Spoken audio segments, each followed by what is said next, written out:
inna sanulki alayka qawlan sakila inna nashiyata nti na okan no what you say abi ba esuya ya malam no akere ya hye okay nti ubetimi ebi wara betimi akan ba won shara nti na okan say okay odogbo na ne promoter da share da bia ai so nti ba kokuma omu say omu ye muslim fo ene ayigbefo parasa what you say ba bebre na eka muslim esanka igbo because of intermarriage ama ware adwuma ohanu ma bia mu ue school ana say bisa obe adwuma bia ni hanu an example Samia oku Gary factory wa but according to Governor Campesa me omu dun ko mba mo say one person ba video nim nti omu sanka impenifo etimi bie Gary factory ni mama anka years later na mo the computers ebremo but on buy no states na dan ni wo mu nti mo ntimi anfa computers no amba ha yesika na enyi ka so connect kakra ba wantumi akoreti nti aheya no 20 ama nsuo no ha nti won sanka ha na wotu so sanka ikwa chika na echi kakra.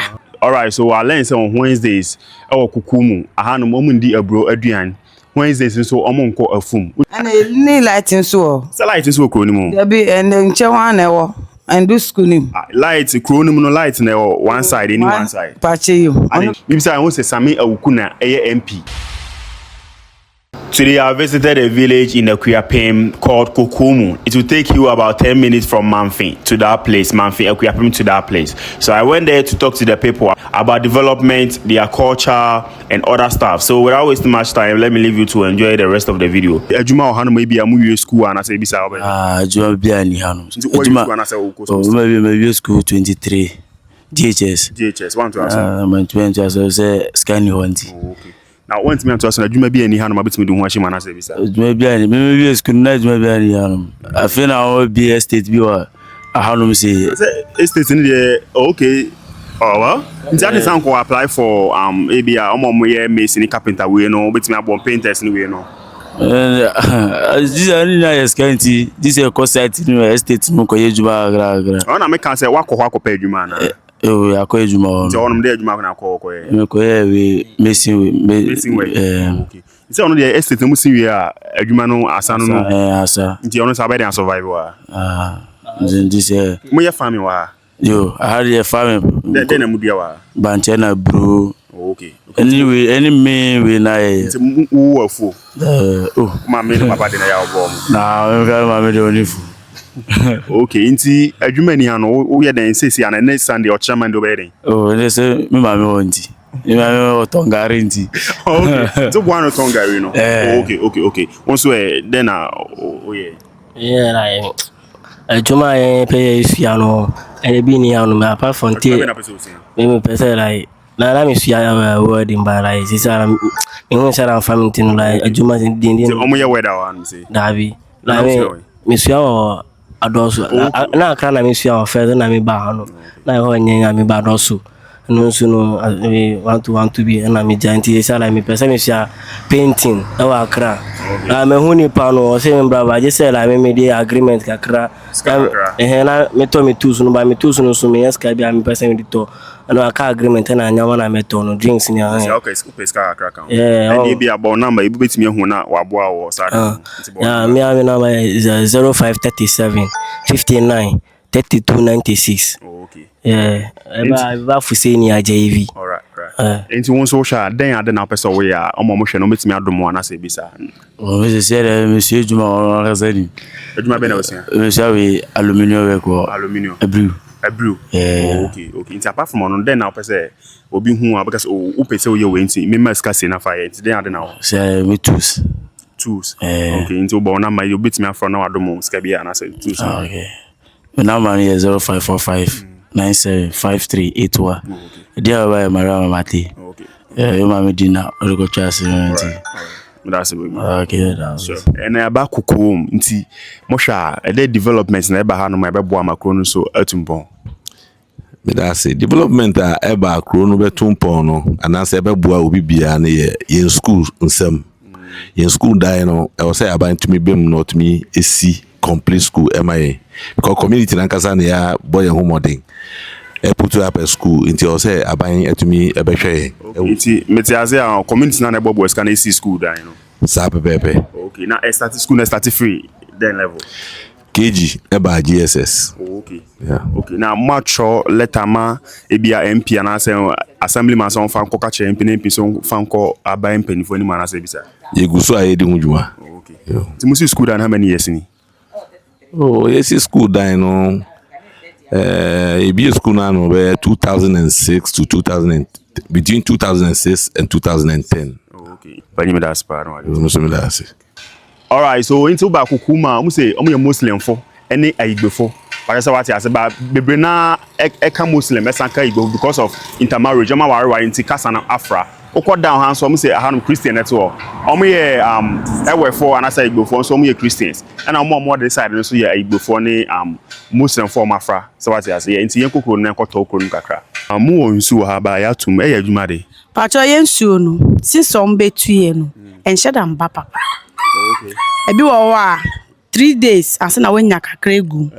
Adamu tu ya na ndu fam ndu be yansu no. Emi se enye nsu na nkasa, yesi ka na enye ka so okọ na echi kakra. Ba wantumi akọ na tinti ahia na otu nti ama nsu no ha. Ti en wo sanka ha na otu so wo sanka ikọ chika. Na echi kakra. Ba mu de amam panifo na se nkofo no betu ya man ka choma. Ya ka choma so ma be hwe. Omo se omo mbetu no omo wa amanani na. Ombe omo amomaso ati ombe baba ta ese. Ba me sha 2018 ebetu ye. Pacho yi. Nti ye 2 year na shasna na ye sa na se e check aka.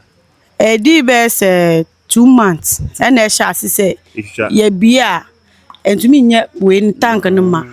Sa na ete. From 2018 no en shada mba papa. Mba papa. Okay. Nti ebedu baby no afidi ube bie sa we nya kakra bi na ye hwe na ja. Sense we. Aje se ko masalachi anase ase ho.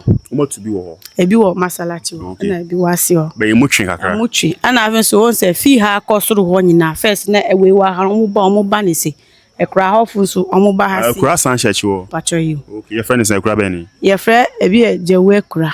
Okay. Ena eko asa na ye wo site for no anka ewe wa. Site for ni info. Eni na ye kro ba kwa.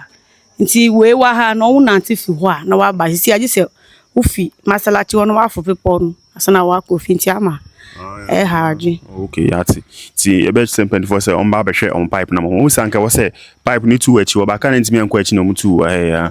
Okay, but your friend say e friend me Munifa. Okay, yeah, that's bad. Mase. All right, so I learned on Wednesdays e wo kukumu ahanum omundi abro aduan Wednesdays so omonko afum unim ne ntia e frisa musa asase na wo ha no this side mampon Akuapem for the nti amamre ne amane anase tradition bi ekoso no affect ya so example omubutu adai mampon Akuapem a affect wa ha because mo asase anase mo kurani but so matter as you nti sa na ekoso wa ha. All right, nti ba ha omo san wo gari factory wa ha but according to governor can person me ni omudin ko mo say one person ba video nim nti omo san ka impenifo etimi bie gari factory ni mo ma anka beboa en yehwa mini boys ni bi kasa na omo say adwuma eni ha kokumu yeah o say adwuma eni ha nti mi kra mi je di say etimi bie factory ma anka betimi am employ nkofo na mo ha ni nyina because community no omo dos mo share and also what as nti yes impenifo say bi say o say Sami Awuku na MP aha hye ne we na say ne bia owule no aha ka ho nti hye ne say ordinary basic farm na kokumu mo say mampon akura o manfin okokofo dua kwan so a omo de beko ampenifo nim na gari factory na ha no ma hwe ne ma bie mu amom na I employ youth no ama adwuma so abakro nim.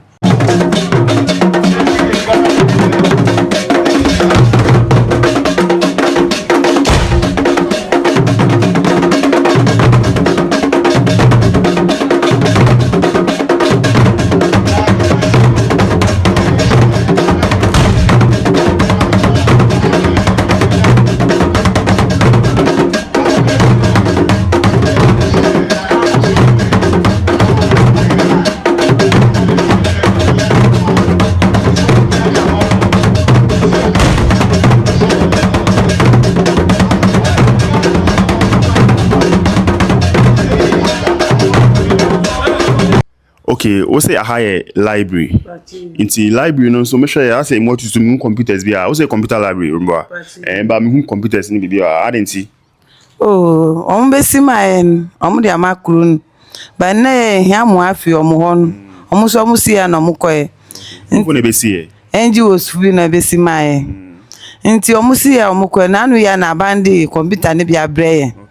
nti omu di bre no o se empete mu ha nyina ba besua ICT wo ye nche esa ne se yen we na tutu ni ade ni nti date na mu de sen we ni sidem nti yen so ye se na ka ebebua na ya ye bi ba hode ni osa esa ne se we ni computer ni sidem mu nti entumi nsua na ka ba bebua ye kra na se NGO so na bebua ye na asanya sa we ni bia na ma be SS de no mama ye na mo de computer abegu na mo se de bia be kan wa mai nti me ba o metwasi ya NGO be see dan no years later na mo de computers ebremo ba on ba ye no states na dan ni wo mu nti mo ntimi anfa computers no amba ha e na mo ka say nearby towns no mo de computers na banka students be ba ha be sua ade anaso ma be use computer ni bi wa ha okay nti aha ye nti mo ntimi fa computer no emba ha ana ni lighting so say lighting so kro ni mu there be and nche wan na ewo and do school ni light kro ni mu no light na one side any one side pache you onu ka na se kwa ni wan na ewo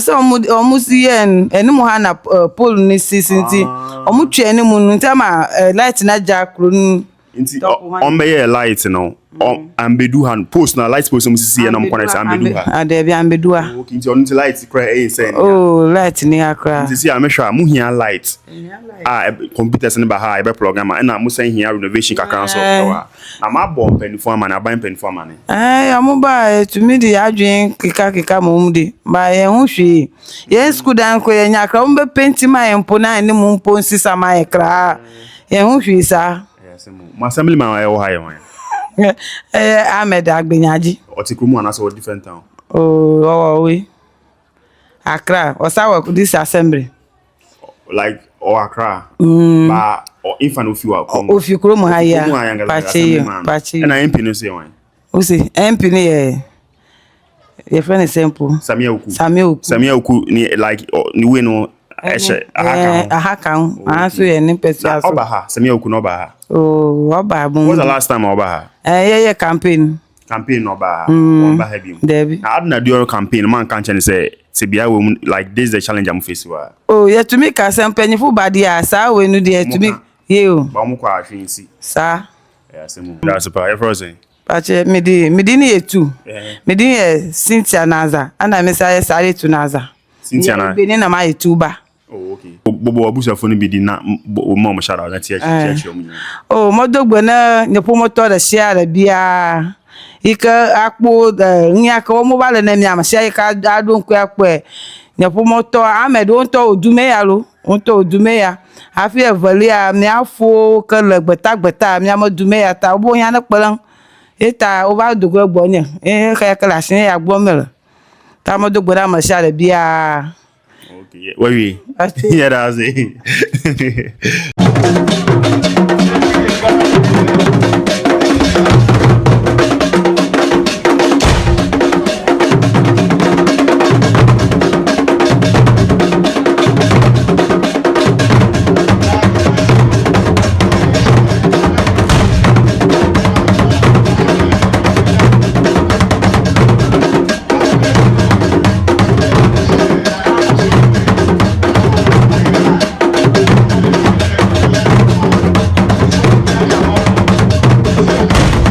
so ukura na ukura no timi kan tumi kan ba na manjare kan simple one na manjare is it way on Bible ya Holy Quran ni is kan bibi na manjare Bismillahirrahmanirrahim ya ayyuhal munzammil kum layla ila qalila nisfahu aw inqus minhu qalila aw zida alayhi warattilil qur'ana tartila inna sanulki alayka qawlan sakila inna nashiyatan layli hiya ashad da bi twen nti we no eden kasa Arabic and I was now we na e bia we eden ade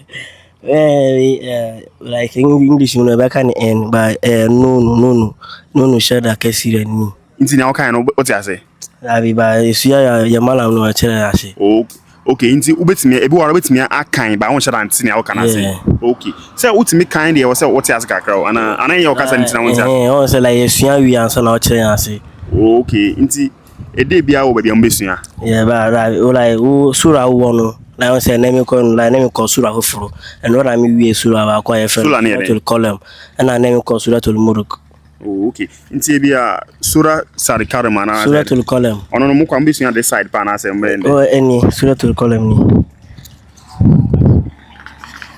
Suratul Qalam. Bra chiro mu. Suratul Qalam any fi We solar Qalam. solar to the column. Bismillahirrahmanirrahim. Nun wal qalami wama yasturun ma anta bi ni'mati rabbika bimajnun. Nti mu ana mu kind say. Yeah, kind of fiano. Okay. Yes, let's see ano. Enti we no metiase a mukwa na malam na kyerem o kyerem wi ana wa kyerem ase ana musu book ni nyira yansa na kyerem ase Dabi ya o kyerem ase kakra nti wo kai ne o kyerem no kai na enya na ya kai Dabi nti ade ntina we are Muslim, right? And we are Igbo Muslim. Yeah, Igbo Muslim. We are Igbo. That is like Musia or Igbo Kasanim. Any was and I'm much concurrent as a Musia Kasanim. Okay. Yeah, I won't translate to English. Until like we are English Arabic or no. Okay. Yeah. Mati. Yeah, like who ya so I want to me find being yes, I just say we are. Yeah. Okay.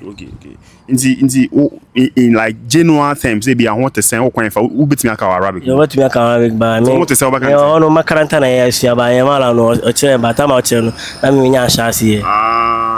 There be amu chere mkasa asa mu chere mkasa. Yeah. Okay. No go so away. Me mala no. No free Accra na o bai. Okay. O ti hanu o ti hanu ya. Nta ahoma ti bia ya ko no. Okay.